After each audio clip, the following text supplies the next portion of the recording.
Students, welcome to my YouTube channel online study link. तो आज हम लोग ऑनलाइन स्टडी लिंक आज हमारे चैनल का नाम है ऑनलाइन स्टडी लिंक। ओके, तो आज हम लोग पॉलिनोमियल इस चैप्टर का क्वेश्चन नंबर 8 एंड 9 पढ़ने वाले। ठीक है, तो प्रीवियस वीडियोस में मैंने आप लोगों को क्वेश्चन नंबर 7 तक समझा दिया है। जिसने भी जाकर नहीं देखा है प्लीज़ प्लेलिस्ट में जाकर चेक कर लीजिएगा। ठीक है, कुछ एक्स्ट्रा इन्फॉर्मेशन भी मैं अपनी वीडियोस में डालती रहती हूँ, तो जिसके कारण जो है वो वीडियो जो है ज़्यादा इन्फॉर्मेटिव बनता है। तो जो इन्फॉर्मेशन आप लोगों को नहीं मिल पा रही है कई दूसरे सोर्सेज से, वो आपको यहाँ पर मिल जाएगी। ठीक है, तो क्वेश्चन नंबर 7 देखते हैं अभी हम लोग। क्वेश्चन नंबर 7, ठीक है, तो क्वेश्चन नंबर 7 में दिया क्या है, सॉरी क्वेश्चन नंबर 8 देखना है हमें। क्वेश्चन नंबर 7 तक तो हमने लास्ट में पढ़ लिया था। तो right the polynomial in index form. तो सबसे पहले इंडेक्स फॉर्म में लिखने के लिए हमें ये तो पता होना चाहिए ना कि इंडेक्स फॉर्म होता क्या है। राइट ना, करेक्ट हो, यस, राइट और रॉन्ग। हाँ, इंडेक्स फॉर्म होता क्या है वो तो पता होना चाहिए, तभी तो आप इंडेक्स फॉर्म में लिख पाओगे। तो इंडेक्स फॉर्म मतलब होता यूँ है कि यहाँ पर आप लोगों को ये दिया है, क्या है उसको बोलते हैं कोएफिशिएंट भी मैं आपको पहली वीडियो में समझा चुकी हूँ, लास्ट लेक्चर में भी समझाया है, उसके पहले लेक्चर में भी समझाया है मैंने आपको कि कोएफिशिएंट होता क्या है। तो जिसको कोएफिशिएंट नहीं पता please refer the previous videos. तो ये जो कोएफिशिएंट मैंने यहाँ पर आप लोगों को दिया है, जैसे कि यहाँ पर सबसे पहले प्रॉब्लम दिया है हमें, फर्स्ट वाला जो है 1, 2, 3। तो कोएफिशिएंट हम लोगों को यहाँ पर दिया हुआ है। स्टैंडर्ड फॉर्म में इसको हमको लिखना है, स्टैंडर्ड फॉर्म के साथ साथ में इसको इंडेक्स फॉर्म में लिखना है। इंडेक्स फॉर्म एक पॉलिनोमियल का फॉर्म है। किसका फॉर्म है ये? पॉलिनोमियल का, जिसमें कि ये जो कोएफिशिएंट उसके मदद से हमें इसको किस में कन्वर्ट करना पड़ता है, ये वाले इस फॉर्म में कन्वर्ट करना पड़ता है, या फिर देखा जाए तो इस फॉर्म में कन्वर्ट करना पड़ता है। ठीक है, इस फॉर्म में कन्वर्ट करना पड़ता है कोएफिशिएंट के मदद से। तो लेट्स गो। तो मैं एक स्टैंडर्ड फॉर्म बता देती हूँ, जैसे कि प्रीवियस इसमें जैसे यहाँ पर दिया है हमको एक स्टैंडर्ड फॉर्म दिया है, जैसे कि ax³ + bx² + cx + d। मैं यहाँ पर लिख भी लेती हूँ आपके कन्वीनियंस के लिए। क्या है हमारा? ax³ + bx² + cx + d⁻0 क्या है, एक स्टैंडर्ड फॉर्म है। लेकिन यहाँ पर बात एक है ध्यान रखने वाली कि ये जो a है ये क्या है, 0 के इक्वल नहीं है, इज़ नॉट इक्वल्स टू 0। तो ये ध्यान में रखने वाली बात है कि ये जो नंबर होता है वो 0 कभी नहीं होगा। ये 1, 2, 3, 4, 5, 6, 7, 8 तक चलेगा, लेकिन ये 0 कभी नहीं होगा। तो यहाँ पर हमें दिया है कोएफिशिएंट की मदद से हमें इसका क्या करना है, पॉलिनोमियल फॉर्म करना है। और ये कैसा होना चाहिए? एक स्टैंडर्ड फॉर्म में होना चाहिए। स्टैंडर्ड फॉर्म में एक खासियत होती है कि ये जो पावर होते हैं ना वो डिक्रीजिंग होते हैं, डिक्रीजिंग ऑर्डर में होते हैं, 3, 2, 1 एंड 0। तो देखो यहाँ पर सबसे पहले हमें दिया है 1, देन दिया है 2 एंड देन दिया है 3। तो अगर मैं इसका इंडेक्स फॉर्म में कन्वर्जन करती हूँ तो कन्वर्जन करने के बाद मुझे अगर देखो यहाँ पर दिया है सबसे पहले x मतलब 1 दिया है, तो मैं लिखती हूँ 1 की जगह पर x। ठीक है, तो अब पावर क्या आना चाहिए? 3 ही नंबर दिए, तो आखिरी में 1, 2 एंड 3। 3 नंबर मतलब हमें स्क्वायर से स्टार्ट करना पड़ेगा, x² प्लस फिर 2 दिया हुआ है, तो यहाँ पर क्या लिखूँ मैं? 2x लिखूँगी तो 1 का पावर आ जाएगा यहाँ पर, फिर 3 एज इट इज़ लिखूँ क्योंकि यहाँ पर d⁻0 मतलब यहाँ पर क्या आ जाएगा? 3। तो ये हो गया हमारा x² + 2x + 3 in the index form. शायद मुझे ऐसा लगता है कि समझ में तो आ ही गया होगा, क्योंकि इतना भी डिफ़िकल्ट नहीं है इसको समझना। देन नेक्स्ट क्या है? नेक्स्ट है हमारे पास 5, 0, 0, 0, -1, 1, 2, 3, 4, 5। तो यहाँ पर कितना है हमारे पास? 1, 2, 3 एंड 4। तो मैं यहाँ पर कितना दिया है आपको? 3 दिया है ना, तो मैं इसको और बढ़ाकर यहाँ पर लिख देती हूँ, जैसे कि x⁻4 एंड देन x⁻5। ठीक है, तो ये देखो 1, 2, 3, 4, 5, 6 हो गया, लेकिन यहाँ पर कितना दिया है हमें? 1, 2, 3, 4, 5। तो यहाँ से चलेंगे हम लोग 1, 2, 3, 4, 5। ठीक है, यहाँ से चलेंगे तो यहाँ से 4 से चलेंगे, ठीक है। 4 से चलने के लिए सबसे पहले हमारे पास क्या है यहाँ पर, देखो ध्यान देना, 4 तो 5 दिया है यहाँ पर, सबसे पहले तो 5x लिखूँ मैं यहाँ पर, 5 पहले कोएफिशिएंट दिया ना, तो x का कोएफिशिएंट कितना है 5, और हमें पावर कितना लगाना है 1 1 2 3 एंड दिस वन, क्योंकि ये तो 0 है ना तो ये 0 में चला जाएगा, तो यहाँ से काउंट करते हैं 1 2 3 एंड 4, तो x टू द पावर 4।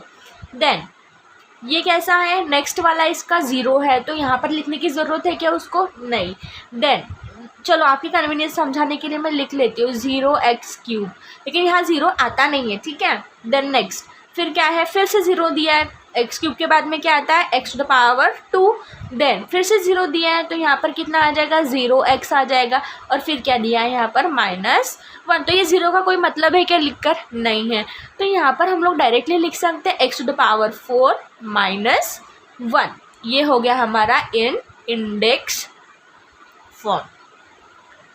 अगर किसी को समझ में नहीं आता है तो डायरेक्ट आप इस फॉर्म में जाओ, रफली आप इस फॉर्म में जाओ 0 0 0 एंड देन जो आपको फाइनल आंसर मिलता है वो आप डायरेक्टली लिखो। समझ में आ रहा है, क्योंकि ऐसा समझना बहुत डिफिकल्ट होता है कि 4 के बाद डायरेक्टली 0 कैसे आ गया, है ना, क्योंकि इसका तो डिग्री 0 है ना और इसका 4 है, तो 4 के बाद में 3 2 1 कहाँ चला गया, तो इसलिए आप इस फॉर्म में जाना एंड देन ये इस कंक्लूजन पर आना। समझ में आया, जिसको भी समझ में नहीं आता है, and those who are able to do directly you can do. So next problem क्या है हमारा यहाँ पर, -2, -2, -2 एंड देन फिर से क्या आ गया हमारा यहाँ पर 2। तो देखो यहाँ पर हमारे पास ये तो 0 में चला जाएगा, 1 2 एंड 3, ये 0 में चला जाएगा लास्ट नंबर, तो यहाँ पर क्या बचा हमारे पास 1 2 एंड 3, तो मैं यहाँ पर लिखूँ 3 मतलब x to the power 3 -2x³, ठीक है। फिर यहाँ पर 2 है, माइनस क्यों लिखा, क्योंकि यहाँ पर माइनस है, फिर प्लस x³ के बाद में क्या आता है x², देन फिर यहाँ माइनस आ गया तो फिर 2x, फिर क्या आ जाएगा +2, तो ये क्या हो गया हमारा इंडेक्स फॉर्म, इंडेक्स फॉर्म। समझ में आ गया। सो आई होप आप लोगों को ये प्रॉब्लम जो है वो समझ में आ गया होगा, ठीक है, बहुत ईजी है।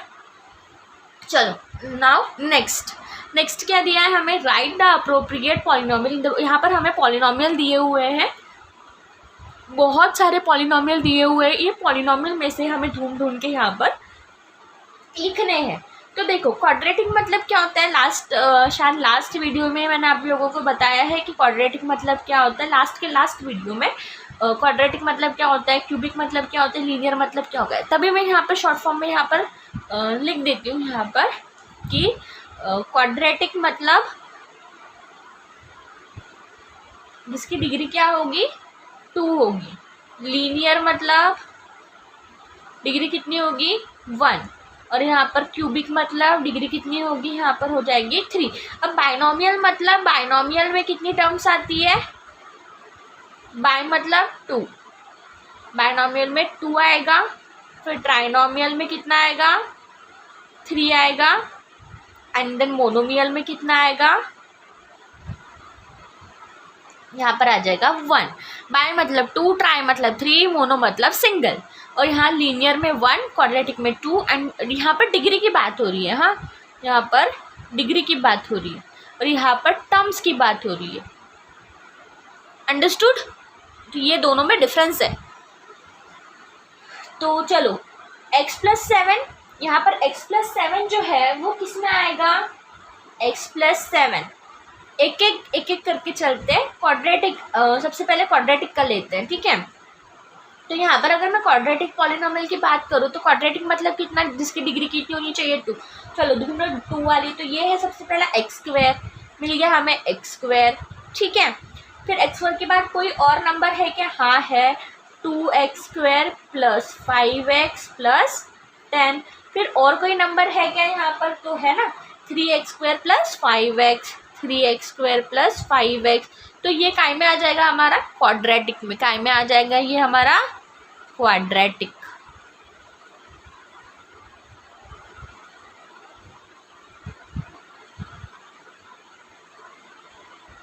Quadratic polynomial.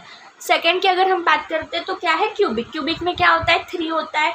तो देखो यहाँ पर 3 पावर किसका है क्या, देखो सबसे पहले हमें मिल गया यहाँ पर x cube plus x square plus x plus 5। और कोई है क्या, हाँ है ना, यहाँ पर दिया है एक्स क्यूब प्लस 9।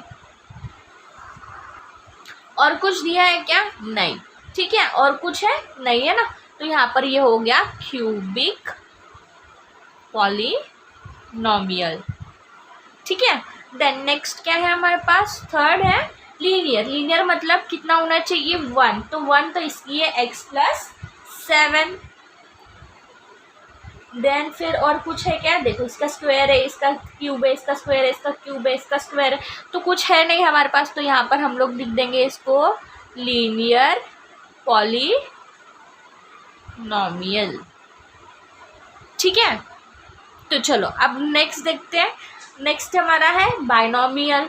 बाइनोमियल में मतलब कितने टर्म्स होनी चाहिए, 2 टर्म्स होनी चाहिए। तो बाइनोमियल की अगर हम लोग बात करें तो सबसे पहले हमारे पास x प्लस 7, x अलग टर्म है और ये 7 कितनी है, अलग टर्म है। तो सबसे पहले आ गया हमारे पास x प्लस 7। देन ढूंढते हैं और कोई है क्या सेकेंड। यहाँ पे तो 1 2 3 4 टर्म्स है, यहाँ पे 3 टर्म्स है, यहाँ पर 2 टर्म्स है। तो यहाँ पर एक्स क्यूब प्लस 9।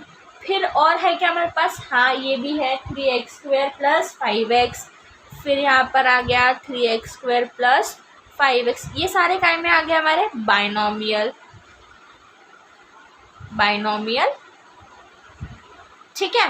फिर फिफ्थ वाले में देखते हैं ट्राइनोमियल। ट्राइनोमियल में 3 टर्म्स चाहिए, 3 टर्म्स, यहाँ पर 2 है, यहाँ पर 2, यहाँ पर 3 है। तो यहाँ पर मैं लिख सकती हूँ 2x square plus 5x plus 10। और एक है 3 टर्म्स नहीं है, तो ये काय में आ गया हमारा ट्राइनोमियल।